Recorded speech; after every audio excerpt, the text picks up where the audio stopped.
Welcome to the very last day of the Get It Done Challenge, where we were going to do nice things for ourselves. And I decided the nice thing that I would do for myself is go to the gym.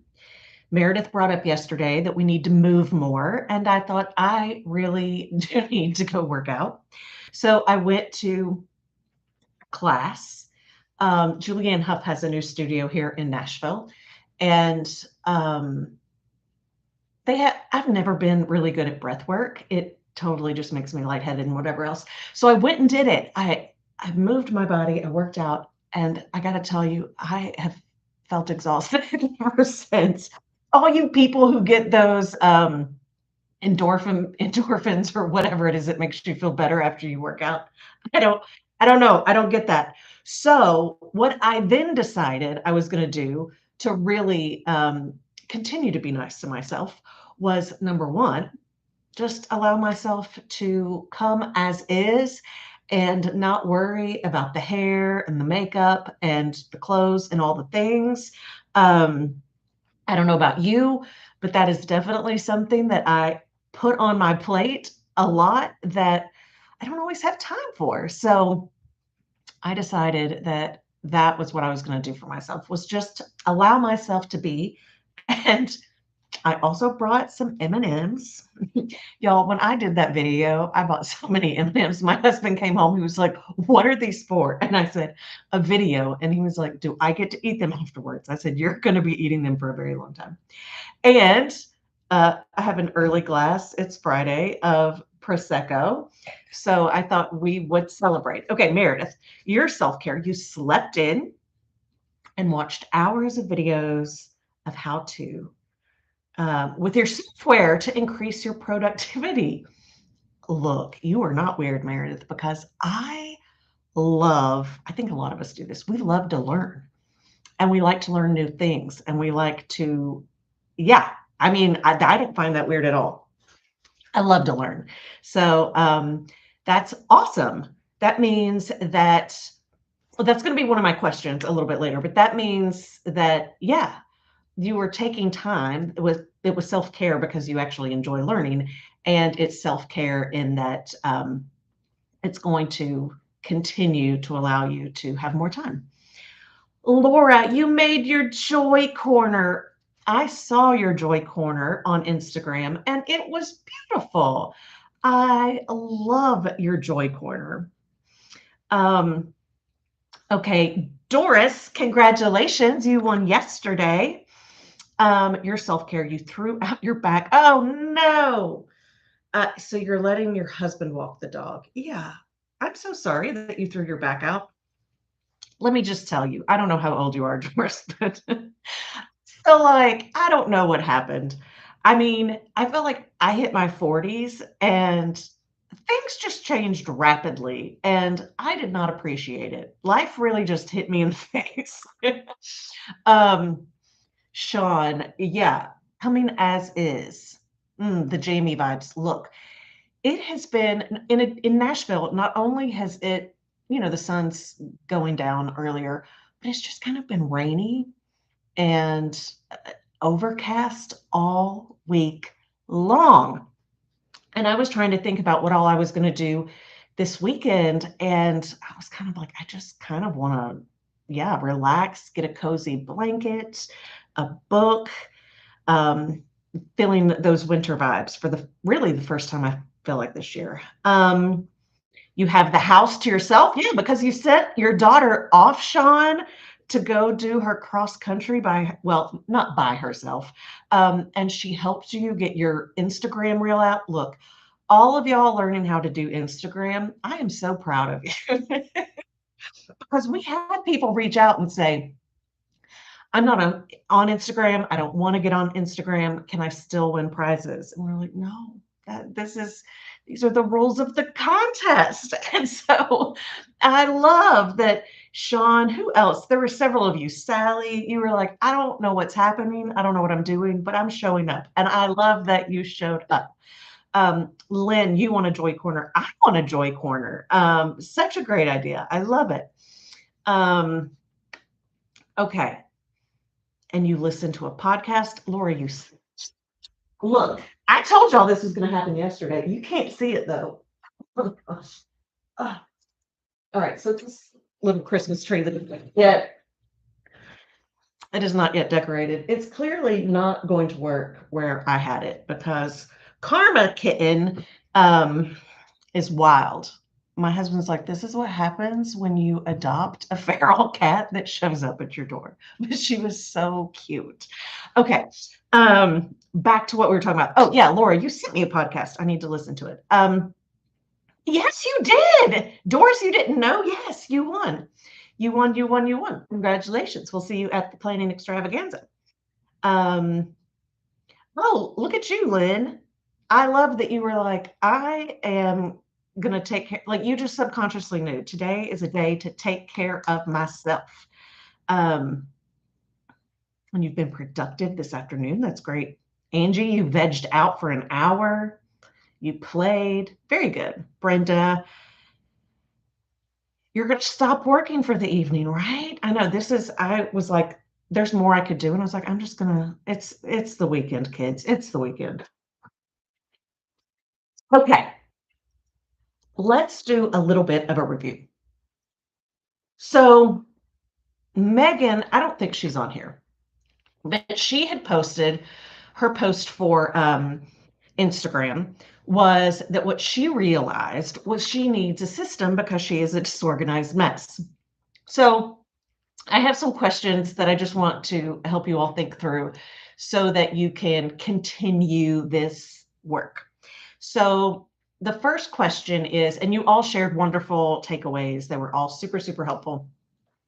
But I'm curious from the perspective of all of the different days, where you think your biggest issue might lie. So is it you just have too much stuff on your to-do list to begin with? Is it that like you're just taking on too much? Is it that you are not delegating enough? You are not asking for help enough? Is it that when you get overwhelmed, you don't ever release, you don't ever say no because you feel guilty and obligated? Is it that you are spending so much time just trying to get things done that you're not taking care of yourself? You're not really resting so that you can continue to have the energy? Or is it kind of like the sorting? And as Megan was mentioning, you don't really have a good system to make sure that you have it really organized by priority, deadlines, that kind of thing. And or maybe something else. I love it, Sally. You're like, I am not available. Look, we train people regardless, whether we think we're training them or not. We're either training them that we're always available, which I mean, I get why we do that, like the open door policy, we want to be helpful, but also it makes it really hard to get things done. So really training people like, here's when you can come to me, or here's how to come to me. That's great.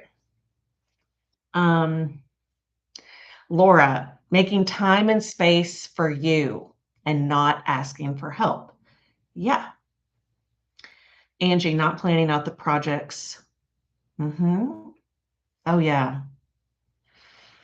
Letting the pebbles fill up. If you all have not seen some of you are new to Instagram. If you've not seen my Big Rocks video, that was no, that was my second. So where I've been doing the stand-up comedy and just being more creative, I've actually been having a lot of fun just doing these like silly videos on Instagram. And so I did one with the Big Rocks and a whole little visual for that. It was fun. All right. Sally, learning to be okay with things not being done or not being done to your standards. Woof, it's hard. It is so hard. Yeah, delegating, so hard. Oh, you've got a wonderful remote team and you just forget, Lynn. Yeah, yeah. Mm-hmm. All those other people trying to schedule things for you. Um, you can't say you don't like Instagram, Brenda. I'm not going to judge. I'm not going to judge. We all have our own favorite platforms. It is okay for you to not like it. So, what I encourage you all to do is if delegating is the hardest thing for you, if asking for help is the hardest thing for you to do, find ways to remind yourself. So, like Lynn, she's like, I've got an amazing remote team. I just kind of forget they exist. So, what is it that you can do to help yourself have that reminder? For some people, it's, having a big sign that you put um, on your wall, on your whiteboard, on your computer screen that says, don't forget to delegate. Remember to ask for help. It could be if you have a planning system. You'll know I love a paper planner. You can have a post-it note that you put. If you have a day that you really plan, you could do that, but at least once a week. If it's every day, you'll probably ignore it, but especially if you're not already in the habit of doing it. But if you put that post-it like on every Monday for 6 Mondays or 8 Mondays, however long, that says, what can you delegate this week? Or how can you ask for help? Or how can you say no? Taking the time to think through that and then actually ask for help on things, delegate on things, that will start to get you into a habit and a routine every week of doing that work. Because when something is new to us and it is not a habit, our brain is always going to go back to the default. So it's not just a matter of saying, I'm going to do this. You've got to find little cues and little reminders to help tell your brain and yourself, this is what we're going to do. We're going to start trying to do this more. And so don't just rely again on yourself to remember that. Give yourself some cues. Dawn, you get stuck on autopilot and you're just adding to the to list. Yes. So you don't have a great system for following up and moving things along. I mean, let's talk about though why you have to follow up. I mean, I don't know if that's a team issue, a family issue, but should you have to follow up? That maybe that's not a system you need. Maybe it's a matter of people stepping up and doing what they say they're going to do when they say they're going to do it. Maybe. Um, Sally, it wasn't meant for your generation. I mean, I don't know how old your daughter is. We're not on TikTok, ladies. Goodness. um, oh, nice. I like that, Meredith. Yeah, the sticky feature. There are so many tech. There's so much tech. There's so many apps. So, Sauna is a great feature when, I mean, I don't have the big team that I used to have, but when I did, Asana was our best friend. And there are many different project management tools out there. So when you're dealing with more than just you and you've got more people, being able to take a project and really break it down and having deadlines and, like with Asana, it can be dependent. So when one person gets their thing done, it then adds the to do to the next person. And so it always keeps it moving. And we also would use that for recurring items. So if we had things that were due every single week, but it was someone's job to do it, we would have that on there. And that also helped when if someone was going to go on vacation or they were going to be out, you could look and see what to-dos they had not yet been done but are due. And so that was a great system. And everybody was responsible for kind of like getting their own stuff in and their own projects in. Sometimes people have like a full-time project manager where that's their job to get all of that in. I found with a small business, we actually tried that once, that it actually wasn't that efficient because they didn't fully understand our business enough anyway. So I feel like if you're not doing the job day in and day out, it's actually kind of hard to know what all the tasks should be. But Asana truly can be, and other tech features can be a lifesaver if you just learn to leverage them and use them.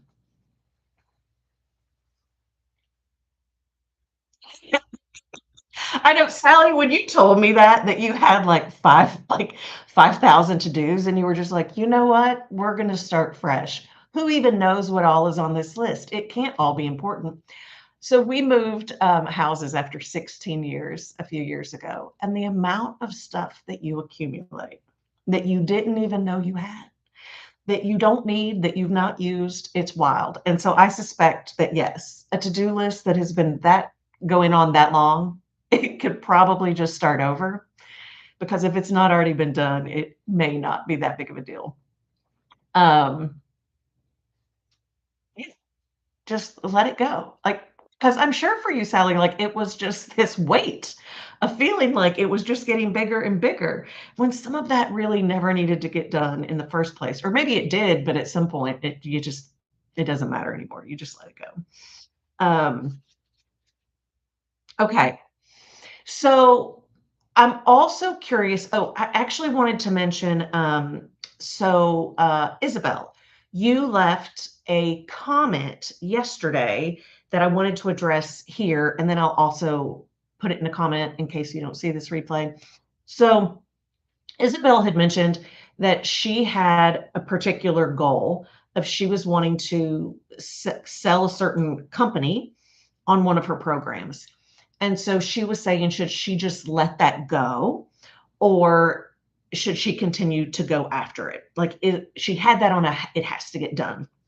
And so what I would say for all of you, and I know some of you've done this with me before, so you know the way I define a goal versus a project versus a task. But if it's new to you, and I'm not covering that in the bonus episode on Tuesday, so I thought I would just briefly cover it. When you think of your goals, so a goal is something that you want to achieve, and you can do things to try to achieve it, but there is no guarantee that it will happen. So the first thing that I would say on that, Isabel, and if anyone else kind of had this, is that is not a to-do so much as the goal itself.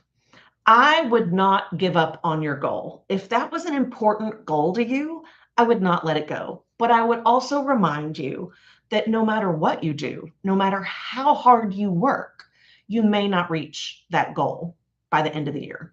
That does not mean you failed, but I would think through what are the to-dos that are related to that goal. So if it is doing a certain number of outreach, if it is doing follow-ups, that's what I would think through of what else can I do that would get me potentially closer to reaching that goal. And if that is a goal to you and it is important to you, then yeah, feel free to keep that in the has to do pile. I am all for going for your goals and not letting them go just because it's the end of the year. You've got 6 weeks left and it might happen. So if you've got room in your schedule and your calendar, get all of your brainstorming out of all the things that you would be doing in order to try to land that client and then say, what do I think is going to move the needle the most? This is part of the work that we'll end up doing at the planning extravaganza as we work for 2025, because it is more goal related as opposed to like task management related. But that's what I would do for the next 6 weeks. I would say, what is it that I can do that's going to make the biggest difference in trying to help me reach that goal? And if you do those things, then you can feel great knowing that you put forth your best effort. And even if the goal is not reached at the end of this year, you have put forth effort and work that should continue to grow and reap, dividends in the new year. So that's how I would approach that.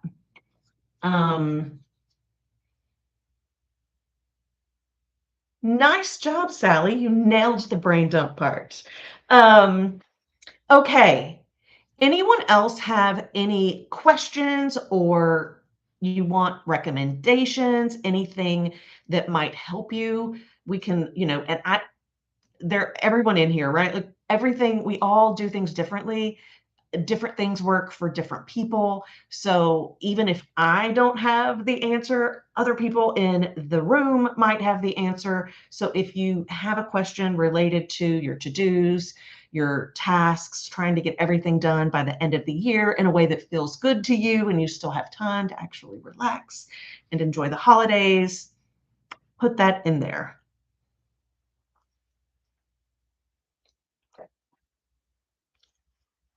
We'll have an M&M.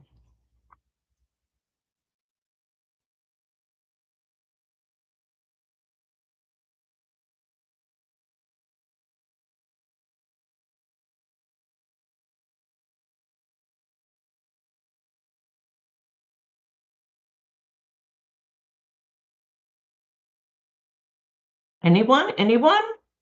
All right. You've done such a good job this week. I really do hope that you'll come join me for the planning extravaganza. There will be one more winner. There's the daily winner, and then there will be the grand prize winner. And so you'll get an email tomorrow morning that will let you know who won both of those. And then Justin will reach out to you on Monday. Yes, you loved your post-it window door. By the way, this is Karma, the feral cat, who's probably about to knock over my champagne.